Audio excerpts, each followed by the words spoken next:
નમસ્કાર મિત્રો, શિક્ષક સાથી ચેનલ ઉપર મેહુલ પ્રજાપતિ સાથે આપ સૌનું સ્વાગત છે. મિત્રો, ગુણોત્સવનું મૂલ્યાંકન 17 તારીખથી શરૂ થઈ ગયેલું છે. સ્વ મૂલ્યાંકન આપણે સૌથી પહેલા પૂર્ણ કરવાનું થાય છે. બાહ્ય મૂલ્યાંકન તેના પછી આવવાનું છે. તો સ્વ મૂલ્યાંકન કરવા માટે આપણે એના જે વેબસાઇટ છે ત્યાં કેવી રીતે જવાનું છે ને કેવી રીતે આપણે શાળાનું લોગિન કરવાનું છે તેની વિગત આપણે કોમ્પ્યુટરની સ્ક્રીન ઉપર પ્રેક્ટિકલી સમજી લઈએ.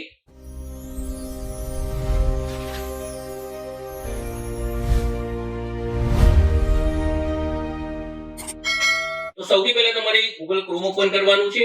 અહીંયા સર્ચ બોક્સની અંદર તમારે GSQAC એવું લખવાનું રહેશે. અહીંયા મેં લખેલું છે અગાઉ, એટલે અહીંયા ક્લિક કરી લઈએ. તો તમે જોઈ શકો છો અહીંયા gujarat.vsk.org વેબસાઇટ ઓપન થાય છે. આ જ વેબસાઇટને આપણે ઓપન કરવાની છે. અહીંયા GSQAC ફ્રન્ટેડ એવું પેજ ઓપન થાય છે, તો અહીંયા ક્લિક કરી લઈએ. જ્યારે તમે ત્યાં ક્લિક કરો છો ત્યારે આ પ્રકારનું એક ડેશબોર્ડ ઓપન થાય છે. તમે જોઈ શકો છો અહીંયા ગુણાંકન 2026 ની વેબસાઇટ છે. આખું પેજ ઓપન કરશો તો નીચે ઘણી બધી વિગતો આપેલી છે.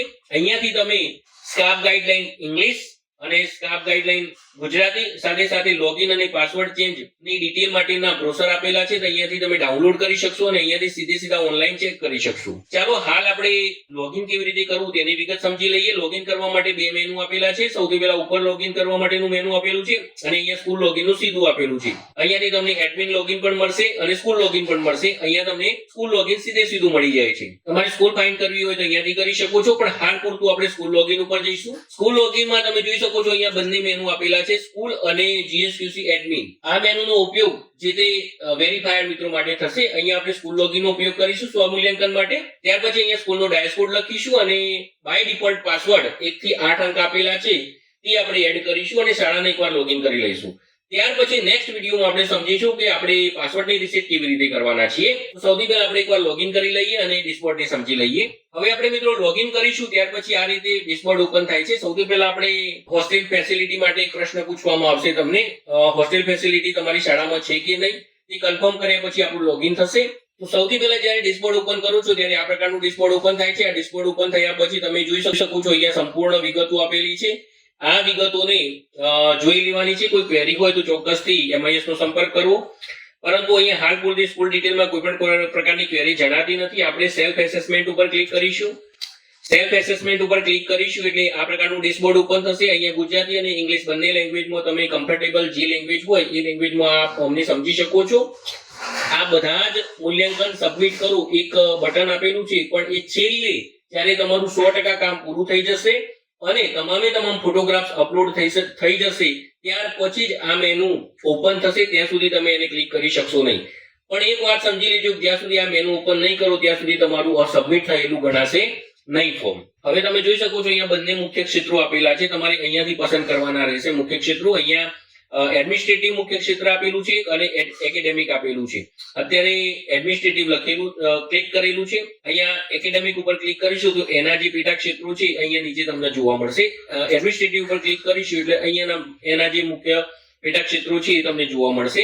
એક એક પેટા ક્ષેત્ર ઉપર આપણે ક્લિક કરવાનું છે. દાખલા તરીકે અહીંયા મૂલ્યાંકન ઉપર ક્લિક કરીશું તો મૂલ્યાંકનનું પેટા ક્ષેત્ર અહીંયા જોવા મળશે અને અહીંયા તમે કેટલાક વિગતો ભરી છે તેની પ્રગતિ આપણને જોવા મળશે.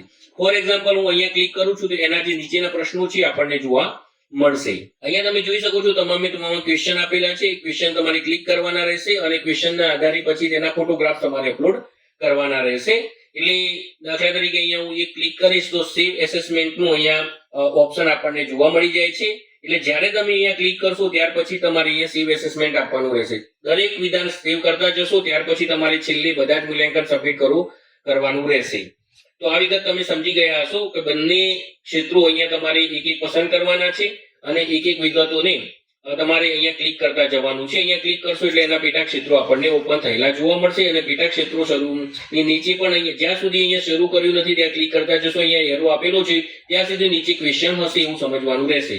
અહીંયા તમે આવ્યા તો સ્કૂલનું ભાવાવરણ અહીંયા તમે જ્યાં સુધી આ રીતના ટીક કરવાના ના આવે ત્યાં સુધી તમારે અંદર ફોર્મની અંદર એડ થવાનું રહેશે. એ વાત તમે સમજી લેશો.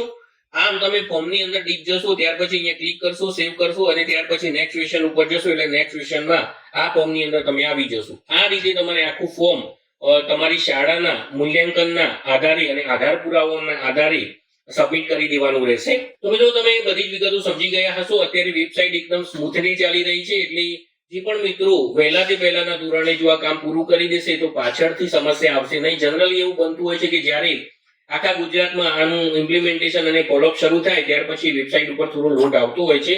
તો જેટલું વહેલું બને એટલું તમે આ મૂલ્યાંકનનું ફ્રેમવર્ક ને સ્ટડી કરી અને ત્યાર પછી એનું સ્વમૂલ્યાંકન તમે સબમિટ કરી લેશો. હવે આપણે નેક્સ્ટ વિડીયોની અંદર સૌથી પહેલા તો બાહ્ય મૂલ્યાંકન કાર્ય કેવી રીતે ફોર્મ ભરવાનું છે તેની વિગત પણ સમજવાના છે પ્રેક્ટિકલી, અને ત્યાર પછી પાસવર્ડ રીસેટ કેવી રીતે કરવું છે એ બંને વિડીયો આપણે શોર્ટ ટાઈમમાં જોવાના છે. તો ચેનલને સબસ્ક્રાઇબ કરી લેજો જેથી કરીને તમને આ બધી જ વિગતો સમજાઈ જાય અને નિયમિત આ વિડીયો તમને મળતા રહે. શિક્ષક સાથી ભાઈ મેહુલ પ્રજાપતિ ચેનલને સબસ્ક્રાઇબ કરજો મિત્રો, અને તમારા મિત્રો સુધી આ ચેનલને શેર કરજો એવી અપેક્ષા છે. જો તમને વિડીયો ગમ્યો હોય અને હેલ્પફુલ લાગતો હોય તો ચોક્કસથી એક લાઈક આપશો, અને કોઈ પણ પ્રકારનું કન્ફ્યુઝન હોય તો ચોક્કસથી કમેન્ટ કરશો. જો એની વિશેની વિગત મારી જોડે હશે તો ચોક્કસથી વિડીયો બનાવીને માર્ગદર્શન આપવામાં આવશે.